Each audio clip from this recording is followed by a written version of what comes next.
News.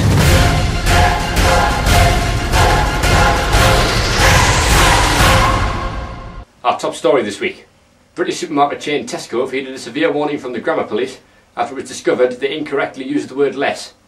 We sent a reporter to a local Tesco store to find out some more details, as well as answer the question on everybody's lips. Who cares? They say for every £5 spent in modern Great Britain, one of them will fall in the hands of Tesco.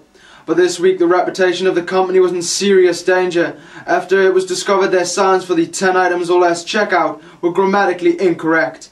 Naturally, such an act from Tesco provoked outrage amongst those in the know. The cornerstones behind the change are the Plain English campaign, a notorious pressure group with the sole aim of humiliating those with power. The PEC have already made their mark on a number of British companies including British Gas, British Telecom and even O2 UK. These unfortunate companies are mere slaves to the PEC's plan for grammatical domination of the British Isles. An example of their deeds occurred in 2007 when the PEC mocked signs put up by police in Hertfordshire that warned the public not to commit crime. Eyewitnesses say the police had accidentally placed a comma in the wrong place, and before they knew it, the vultures had attacked. It really is a great shame to see a defenceless company like Tesco being picked off by these despicable perfectionists. We can now go live to our investigative correspondent Tom Bingle. Tom, can you update us on the situation? Yes, I can. I'm joined by a spokesperson for Tesco, Mr. Jack Cohen. Mr. Cohen, could you please tell us how the staff and the management here at Tesco are dealing with the criticism from the Plain English campaign? Well, as you can imagine, we're all taking it really hard. It was some serious criticism, but here at Tesco we're all fighters and we're determined to stick together and see this through. Now, in case you didn't know, could you please tell the viewers at home the reason why the PEC have taken issue with you for? Well, they take offence to one of our 10 items or less signs. Apparently it should have read 10 items or fewer in order to be grammatically correct. Now, how could these changes implement the customers here at Tesco? Well, who knows?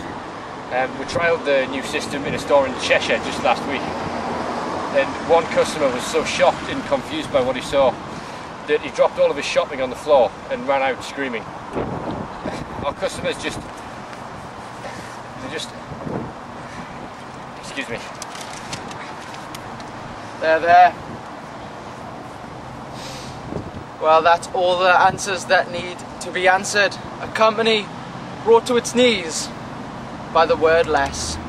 Back to you in the studio. Scientists at St Andrews University released news of a groundbreaking discovery today when they announced that fish are actually just as smart as rats. In a press conference, a spoke scientist is expected to announce that all fish can count to 4, and it is believed that this is as high as rats can count, as they have 4 claws on their paws. We can now go live to the press conference in the International Science Place of Kazakhstan. Good evening, ladies and gentlemen. Before I answer any questions, I would like to read out a statement on behalf of St Andrews. Excuse me, please. The University of St Andrews is proud to announce the results of its latest research. After months of hard work, our research team can conclusively state that fish are indeed as smart as rats. The foundation on which this statement is based comes from our findings that fish possess the ability to count to 4, but as of yet no higher. It is widely believed that this is an equivalent mathematical ability to that of the common rat. I will now accept questions from the floor. Yes, sir. Why did you carry out this research? Well, it has long been believed that fish are some of the stupidest animals on the planet, and our quest is to stomp out that myth. Yes, you sir. Are you sure that this has been worthwhile?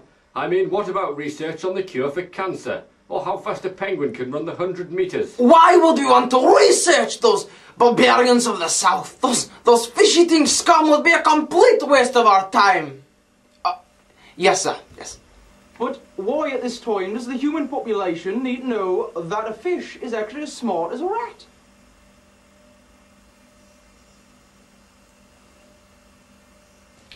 An animal protection centre in China this week released a bull elephant back into the wild after it overcame a long-standing heroin addiction. Our foreign correspondent Tom Bingle is in China, ready to give us the details on this one. Good afternoon, Tom. Good afternoon. Yes, I'm here in the Kunming Wildlife Reserve alongside this fantastic specimen, and it's good news to hear of its full recovery. It certainly is, Tom. Could you tell us, where did the story all begin? Well, it began back in 2005, believe it or not, when this poor elephant was captured by illegal traders and brutally force-fed bananas laced with heroin. It really is a traumatic thing to think of the suffering this magnificent elephant, this magnificent animal was put through before the trainers were eventually caught. Indeed. And what happened when the traders were eventually caught? Well, the elephant Ziguang, as he's known locally, was released back into the wild, but it soon became clear that he was suffering the withdrawal symptoms of the drug, the heroin. Nothing else was to be expected with the amount of drugs that he consumed. So he was taken to the province of Hainan, where... It appears Ziguang is saying hello, Tom. Yes, where was I? So he was taken to the province of Hainan, where he received detox treatment. He was given methadone injections 5 times the normal amount of a human, which is not surprising when you stand here and realize how unruly and downright unfriendly this elephant is. 5 times probably wasn't enough. But he's come through it, and now living here in Kunming, where I'm sure he'll be very welcome. Back to you in the studio. That's great to hear, and thanks to Tom Bingle for that report. Additionally, the Centre is now forwarding their programme to Great Britain to be trialled on Amy Winehouse.